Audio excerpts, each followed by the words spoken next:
I didn't expect to feel anything at my own retirement party. That had been the quiet joke in my head all week. That, after 32 years of routine, deadlines, and small office politics, the ending would feel as procedural as the rest of it. People said the right things. They always do. Gratitude has a script, and most of them followed it closely enough. I shook hands, nodded, accepted the framed certificate, the watch I didn't need, the laughter that came a fraction too late after each speech. I stayed calm, observant. It's a habit you don't lose. She arrived late, not dramatically late, just enough to be noticed by someone who notices patterns. She didn't come toward me right away. She paused near the back, scanning the room, her posture composed in that way she always had. Efficient, controlled. We had worked together for years, though together might have been too generous a word. Our roles overlapped, intersected, sometimes conflicted. But never openly. She approached when the room had settled into its second rhythm. The quieter one, where conversations splinter into smaller groups and attention drifts. "Congratulations," she said. Her voice was even, almost neutral. I thanked her. Nothing unusual in that exchange. Nothing that would stand out to anyone else. Then she picked up a glass from the table beside her. Whiskey. Neat. Not my usual choice, but close enough that it wouldn't raise questions. "I thought you might want something stronger tonight," she said, handing it to me. A small gesture. Thoughtful, on the surface. But she didn't let go of the glass immediately. There was a second, just a second, where her fingers lingered against mine. And when she released it, she didn't look away. She watched, not with warmth, not with expectation, just watched. I've spent most of my life reading people without making it obvious.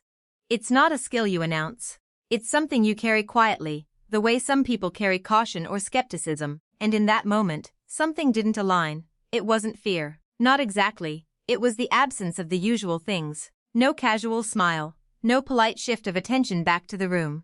Just that steady, fixed observation, as if the act of me drinking mattered more than the conversation itself.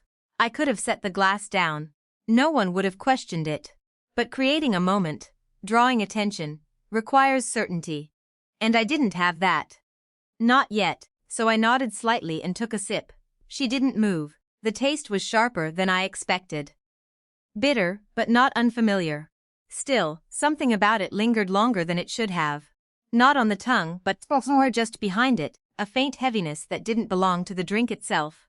I swallowed. Her eyes followed the motion. That was when the first real doubt surfaced. Not loud, not panicked, just a quiet, persistent thought that refused to settle. Why is she watching like that? I lowered the glass, keeping my expression unchanged. Around us, the room continued as if nothing had shifted. Someone laughed near the window. A chair scraped lightly against the floor. Ordinary sounds, undisturbed. Inside, something had already started to rearrange itself. I took another sip. Smaller this time, testing. Her posture remained the same. Composed, patient, not nervous, not eager, just attentive. And that was wrong, because if there was nothing to notice, there would be no reason to watch. I set the glass down on the nearest table. "Strong's," I said, keeping my tone neutral. She gave a slight nod. "You'll sleep well tonight." It was an ordinary sentence. But it didn't feel ordinary, not in the way she said it. I didn't respond. There wasn't anything I could say that wouldn't either escalate or dismiss what I was starting to feel, and neither option made sense without something solid to stand on, so I did what I've always done when certainty is out of reach. I observed. I stepped away from her, slowly, without signaling urgency. Moved through the room, acknowledged a few more people, let the space create distance between us. The heaviness at the back of my throat hadn't disappeared. It wasn't stronger, but it was present enough to remain noticeable. Near the entrance, I found Imran from compliance. He wasn't part of the celebration, not really. He had stopped by briefly, out of obligation more than connection. "Everything all right?" he asked, noticing the way I'd approached him. I considered the question carefully. "Yes," I said. Then, after a pause, "I might need you to check something for me." He didn't ask for details immediately. That was one of the reasons I chose him. I gestured subtly toward the table where I'd left the glass. "No scene," I added. "Just take a look." He followed my line of sight, then nodded once. "Give me a minute." I stayed where I was, near the doorway, feeling the room shift further away from me. Not physically, but in relevance. The conversations, the laughter, the gestures of farewell. They all continued, but I was no longer part of them in the same way. Across the room, she hadn't moved much. But she wasn't watching me anymore. That, somehow, was worse. A few minutes later, Imran returned. His expression hadn't changed. But there was a tightness in it that hadn't been there before. We should step outside, he said quietly. We did. The air was cooler, sharper. It helped. What is it? I asked. He hesitated, not out of uncertainty, but out of care with his words.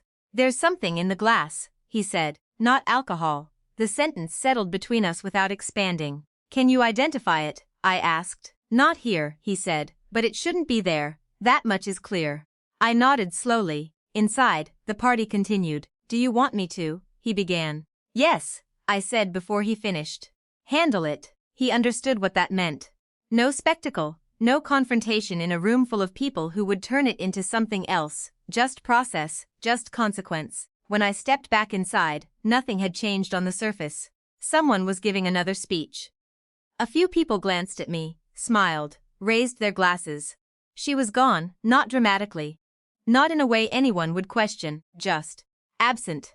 I didn't look for her. There wasn't any point. The rest of the evening passed the way it was supposed to, at least from the outside. I said my goodbyes. Thanked the right people. Accepted the final handshakes. But the meaning of it had shifted. Not because something had happened, but because something almost had. And that difference between intention and outcome stayed with me longer than anything else. On my way out, I paused for a moment near the table where the glass had been. It was gone now. Cleared away like everything else. Routine, efficient. As if it had never been there at all. I stood there a second longer than necessary, then turned and walked out into the night, aware of something I hadn't fully understood before. Trust, I realized, isn't broken in loud moments. It changes quietly, sometimes in the space between a gesture and the way someone watches you respond to it. And once you've seen that difference, you don't unsee it.